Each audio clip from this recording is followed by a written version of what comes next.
Friends, నేను మీ నవీన్. కొత్తగా వచ్చిన వాళ్ళు వీడియో చూసేవాళ్ళు లైక్ చేసి షేర్ చేసి సబ్స్క్రైబ్ చేయండి. ఇలాంటి వీడియోస్ ఎన్నెన్నో వస్తుంటాయి. బిగ్ బాస్ వీడియోస్ కంటిన్యూగా వస్తాయి. సో ఫాలో అవ్వండి. Thank you very much. So ఈరోజు ఇంపార్టెంట్ న్యూస్ ఏంటంటే యూట్యూబ్ ట్రెండింగ్లో ఉంది మ్యాటర్ ఒకటి. యూట్యూబ్లో ట్రెండింగ్లో ఒకటి ఉంది మ్యాటర్. జానీ మాస్టర్ అసలు కేసు ఏంటి? So Jani master Hindi, Tamil, Telugu and తెలుగులో చాలా మంచి మంచి సాంగ్స్ చేశారు కొరియోగ్రాఫర్గా. సూపర్ హిట్ పెద్ద పెద్ద సూపర్ స్టార్స్ పెద్ద పెద్ద హీరో వాళ్ళతో కొరియోగ్రాఫ్ చేశారు. రీసెంట్లీ నేషనల్ అవార్డు కూడా వచ్చింది జానీ మాస్టర్కి. తమిళ్లో వచ్చింది. Nithya Menen and Dhanush sir song మేఘం పలికేటి పిల్లో పిల్లే ఆ సాంగ్కి. సో ఎటు చూసినా జానీ మాస్టర్ కేసు గురించే మాట్లాడుతున్నారు. సో మనం రీసెర్చ్ చేసిన ప్రకారం ఎఫ్ఐఆర్ ప్రకారం అసలు ఏం జరిగింది అక్కడ అని ఎఫ్ఐఆర్ ప్రకారం మాట్లాడుకుందాం. సో ఈ విషయంలో పూనం కౌర్ కూడా ట్వీట్ చేసింది. భయ accuser Shekhar Jani master should not be called a master anymore, have a some respect for the word and Poonam Kaur tweet చేసింది. భయ తన అసిస్టెంట్ని లైంగికంగా వేధించారంట. భయ జానీ మాస్టర్ గారు తన అసిస్టెంట్ని లైంగికంగా వేధించారంట. సో వీళ్ళిద్దరూ డి ప్రోగ్రాంలో కలిశారంట. భయ తన అసిస్టెంట్ని డి ప్రోగ్రాంలో కలిశారంట. ఆమె మెల్లమెల్లగా మాస్టర్ అసిస్ట్ చేయడం స్టార్ట్ చేసింది. So assistant choreographer name, photograph reveal చేయొద్దు కాబట్టి చూపించట్లేదు స్క్రీన్ పైన. సో తన ఏజ్ వచ్చేసి 21 years అంట. భయ సో అవుట్డోర్ షూటింగ్ అంటే లోకల్లో కాదు, అవుట్డోర్ షూటింగ్ అంటే లోకల్లో కాదు, బయట స్టేట్స్, బయట ప్లేసెస్లో లైంగికంగా వేధించేవాడంట. హోటల్ రూమ్స్, క్యారవాన్లో అంటే సమ్ షూటింగ్ ప్లేసెస్లో లైంగికంగా వేధించాడంట. భయ so caravan means shooting break ఉన్నప్పుడు రెస్ట్ తీసుకునే ప్లేస్. భయ క్యారవాన్ అంటే షూటింగ్ ఒక వ్యాన్, అది దాంట్లో రెస్ట్ తీసుకుంటారు. సో అదే అనమాట. సో నార్సింగ్లో ఆ అమ్మాయి వాళ్ళ ప్లేస్లో కూడా లైంగికంగా వేధించాడంట. భయ బేసిక్గా అసిస్టెంట్ కొరియోగ్రాఫర్ జానీ మాస్టర్ కొలీగ్లో ఉంటారంట. భయ జానీ మాస్టర్ ఒప్పుకున్న ప్రతి సాంగ్కి తను అసిస్టెంట్ కొరియోగ్రాఫర్గా చేసిందంట రీసెంట్గా. సో 4-5 యాక్చువల్గా తన జానీ మాస్టర్ పైన 4 and 5 కేసెస్ సెక్షన్స్తో కేసు వేశారంట. So Rayadurgam police station 0 FIR file చేసిందంట. ఆన్ ఫోన్ కాల్తో ఫైల్ చేసిందంట తను. అంటే 0 FIR అంటే తప్పు ఎక్కడ జరిగినా, ఇప్పుడు తను ఎక్కడ జరిగినా ఆ చుట్టుపక్కల పోలీస్ స్టేషన్ కాకుండా వేరే పోలీస్ స్టేషన్లో కూడా 0 FIR ఫైల్ చేయొచ్చు. ఆ 0 FIR ఫైల్ చేశాక ఆ పోలీస్ స్టేషన్ ఏదైతే పోలీస్ స్టేషన్ ఉందో తన సంబంధిత ఏరియా పోలీస్ స్టేషన్కి షిఫ్ట్ చేస్తారు ఆ కేసుని. సో అది మీనింగ్స్. సో ఎగ్జాంపుల్ చెప్తాను నేను. ఇప్పుడు ఎల్బీనగర్లో ప్లేస్లో ఇన్సిడెంట్ జరిగింది.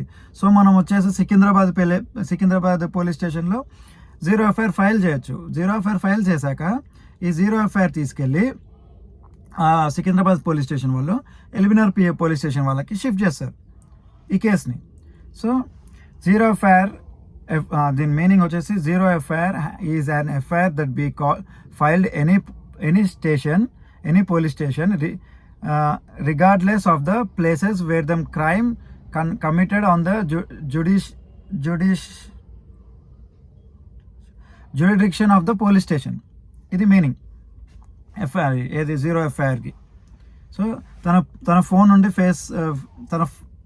నుండి కేసు ఫైల్ చేసిందంట తను ఎక్కడో ఉండి. ఈ విషయంలో వేరే యాంగిల్ కూడా ఉంది. భయ ఈ విషయంలో వేరే యాంగిల్ కూడా ఉంది అంట. జానీ మాస్టర్ ఆమెని హిందూ నుండి ముస్లిమ్స్కి కన్వర్ట్ అవ్వమని చెప్పిండంట పెళ్లి చేసుకోవడానికి. ఈ మ్యాటర్లో జానీ మాస్టర్ వాళ్ళ వైఫ్ కూడా ఆ అమ్మాయిని ఫోర్స్ చేసిందంట. అండ్ నీకు వర్క్ లేకుండా చేస్తా, ఇండస్ట్రీలో నేను చంపేస్తా అని బెదిరించాడంట జానీ మాస్టర్.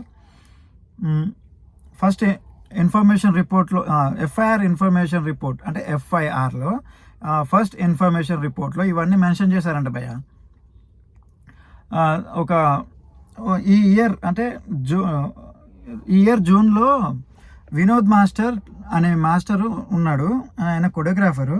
జానీ మాస్టర్ పైన కేసు నమోదు చేశారంట భయ్య రాయదుర్గం పోలీస్ స్టేషన్లో.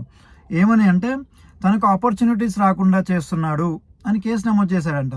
ఈ రాయదుర్గం పోలీస్ స్టేషన్ వచ్చి హైదరాబాద్ గచ్చిబౌలి నియర్ బై ఉంటుంది భయ్య, గచ్చిబౌలి హైటెక్ సిటీలో. వినోద్ మాస్టర్ కేసు డీటెయిల్స్ వచ్చేసి జానీ మాస్టర్ తనకి ఆపర్చునిటీస్ రాకుండా చేస్తున్నాడు అని కేసు వేశారంట భయ్య. మేడ్చల్ కోర్ట్ 2019లో జానీ మాస్టర్ 6 months జైలు వేయమని మేడ్చల్ కోర్టు డెసిషన్ ఇచ్చిందంట భయ్య. 2015లో జరిగిన ఏదో ఇన్సిడెంట్ ప్రకారం 2019లో కోర్టు తీర్పు ఇచ్చిందంట Medchal court. So news channels యాక్చువల్గా ఈ ఇష్యూ న్యూస్ ఛానల్స్ అండ్ కొన్ని యూట్యూబ్ ఛానల్స్ ఆ అమ్మాయి ఫేస్ని ఎక్స్పోజ్ చేస్తున్నారు భయ్య. అది చేయకూడదు కదా భయ్య. అమ్మాయికి ఫ్యూచర్లో ఇది సెన్సిటివ్ టాపిక్ కదా. సో అమ్మాయి ఫేస్ రివీల్ చేస్తే చాలా ప్రాబ్లం అవుతుంది ఆ అమ్మాయికి ఇన్ ఫ్యూచర్లో. సో కొంచెం ఫేస్ రివీల్ కాకుండా చూసుకోండి. ఒకవేళ రివీల్ చేసినా డిలీట్ చేయడానికి ట్రై చేయండి. అమ్మాయి ఫ్యూచర్ ఆగమైపోతుంది భయ్య. అసలు ఎంత నిజానో తెలియక ముందుకే మనం ఫేస్ రివీల్ చేయడం మంచిది కాదు. So Jani master Janasena party member కదా భయ్య. సో ఎమ్మటే జానీ మాస్టర్ జనసేన పార్టీకి ఈ మ్యాటర్ తెలియగానే జానీ మాస్టర్కి ఒక లెటర్ రిలీజ్ చేసింది భయ్య జనసేన పార్టీ. జానీ మాస్టర్ని పార్టీ కార్యక్రమాలకు కొంచెం దూరంగా ఉండమని లెటర్ రిలీజ్ చేసింది. ఇది మంచిగా అనిపించింది నాకు. జనసేన పార్టీ ఎమ్మటే రెస్పాన్స్ ఇవ్వడము అట్లా ఇది మంచికి బేసిక్గా. సో మొన్న టీడీపీ కూడా ఒక ఎమ్మెల్యే ఇలాంటి ఇన్సిడెంట్ జరిగితే సస్పెండ్ చేసింది. ఇప్పుడు జనసేన పార్టీ చేసింది. జానీ మాస్టర్ని పార్టీ కార్యక్రమాలకు దూరంగా ఉండమని చెప్పిందంట భయ్య. ఇప్పటి వరకు మనం మాట్లాడుకుంది అమ్మాయి version. So Jani master version ఏంటో మనకు తెలియదు. సో అది కూడా మనం విన్నాక తను సార్ రెస్పాన్స్ అవుతారని అనుకుంటూ తను విన్నాక నిజాలు బయటపడతాయి. అండ్ ఈ సోషల్ మీడియా వల్ల యాక్చువల్గా ఈ వీడియోస్ వైరల్ అవుతున్నాయి భయ్య. జానీ మాస్టర్ ఇలా అన్నారు, అలా అన్నారు, ఈ కేసు పైన ఆ కేసు పైన అని. సో యాక్చువల్గా ఈ కేసు పైన జానీ మాస్టర్ ఎలాంటి రెస్పాన్స్ ఇవ్వలేదు. సో ఇవన్నీ పాత వీడియోలు అనమాట. పాత వీడియోలు తీసుకొచ్చి ఈ కేసు పైన రెస్పాన్స్ ఇచ్చారు అని క్రియేట్ చేస్తున్నారు. సో అసిస్టెంట్ కొరియోగ్రాఫర్ బాంబేలో ఉందంట భయ్య. 2 daysలో వస్తా అని చెప్పింది. సో కంప్లైంట్ వచ్చి ఫోన్ కాల్ ద్వారా కంప్లైంట్ రిజిస్టర్ చేసింది. సో జానీ మాస్టర్ అబ్స్కాండింగ్లో ఉన్నాడు అంటే దొరకట్లేడు. సో జానీ మాస్టర్ త్వరలో బయటికి రావాలని కోరుకొని ఈ ఇష్యూకి రెస్పాన్స్ ఇస్తాడని మనం ఆశిస్తూ ఈ వీడియో ఇంతే. మనం ఈ ఎఫ్ఐఆర్లో ఫైల్ చేసిన విషయాలు మనం మాట్లాడుకున్నాం. కొత్తగా క్రియేట్ చేసినవి ఏమీ లేవు. That's it. వీడియో నచ్చితే లైక్ చేయండి, షేర్ చేయండి, సబ్స్క్రైబ్ చేయండి. అసలు మీ వెర్షన్ ఏమనుకుంటున్నారో కామెంట్ చేయండి. Thank you very much.